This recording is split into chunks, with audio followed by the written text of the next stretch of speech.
Hey, what's up, guys? I just wanted to go over something very quickly that I think might be helpful just in thinking about writing law school exams that we went over today in my criminal practice clinic class, and I thought that this was a good thing to share. Just a visual diagram to thinking about how to outline before you start writing an exam.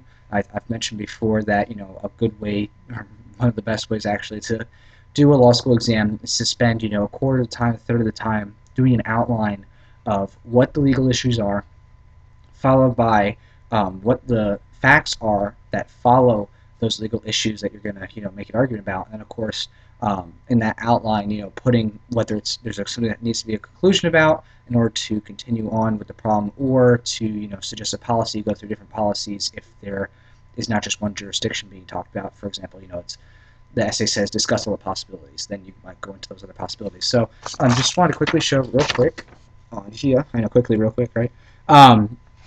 Yeah, sorry, I have like a cut from shaving.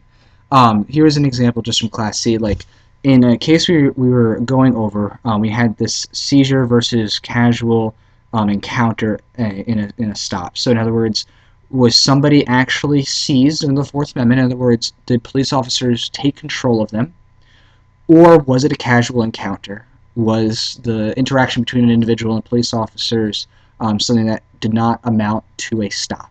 And if you don't know what those are, it's fine. You could probably Google it. But basically, an officer can stop a person if they have reasonable suspicion that they are about to commit a crime. But for this, we're just going to demonstrate that this is, the legal issue. So you see, look at a fact pattern, and you see that officers, approached an individual, and you're like, okay, I see an issue. Well, on your outline, you'd have, there's my issue, seizure versus casual encounter. And then here on the side, we have, this is just one way to do it. Obviously, if you want to do it numerically or with your, Roman numerals or whatever, you can do that. But I just have arrows here, and it says, here's some facts that kind of can be discussed in the issue. Like officers were in the path. Officers, they actually had the license of the person. The individual thought he was going to be arrested. Officers didn't tell him that he was free to leave. Officers mentioned drugs. These are just my little short note facts after having read the fact pattern that I'm making note of that might give rise as to why this was a seizure versus a casual encounter, because the police officers showed authority. And you may not understand all those dynamics, but the basic gist is that if officers, show a type of authority in a way that a reasonable person would feel that they couldn't leave or couldn't refuse an officer's request, it's considered a detainment. It's considered a custodial arrest or a seizure under the Fourth Amendment, depending on what way you want to phrase it. And so, here you see that little outline of just little facts that are going across. And in addition to that, for example, I might have, I'll just write this down real quick. I would, have, for example, a statute like Nevada, Nevada, blah blah blah, like something like that. Let me see, NEV, I don't know, 736 or something like that. So maybe I'd have blah blah blah. Maybe underneath that, for example, we're dealing with criminal stuff. I would have like Nevada statute, and underneath that, I would have in my little outline the elements of that statute that amounted to the crime that I would discuss. Or of course, I could like put up a case like U.S. v. Mendenhall or something like that. Like in my notes, and I could have like U.S. v. Mendenhall, and from there I'd branch off likewise and say, here's the facts from Mendenhall, and under those circumstances, I would compare it to the facts at hand, and I could say, well, in Mendenhall, they had the exact, nearly the exact same facts, and that person was considered seized.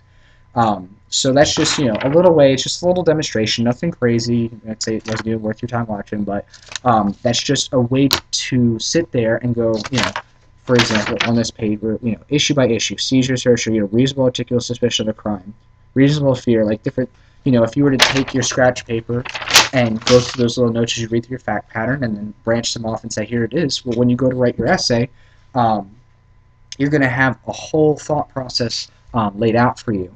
And when you have that thought process laid out for you, it becomes very easy just to write the paragraphs without intermingling the issues and making it very clear, because being clear and concise is very important on your essay.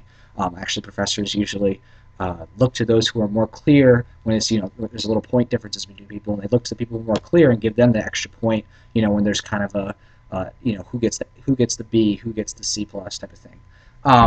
So yeah, it's just something to note, especially, as you're looking to take your exams. I don't know whatever year you're in, but really keep that in mind, and don't lose sight of that. I think you might get afraid, you might get nervous, and you might say, "Oh no, I don't have time to do that. Oh no, I shouldn't do that. I should just jump into the facts." But really, just chill, read the facts, make those little notes, and create your little outline, and then write from that outline. And then as you go, and if you think of something else, just fill it in. It's not a problem. So I hope that helps. Take care. Just a little visual, and I'll see you guys soon.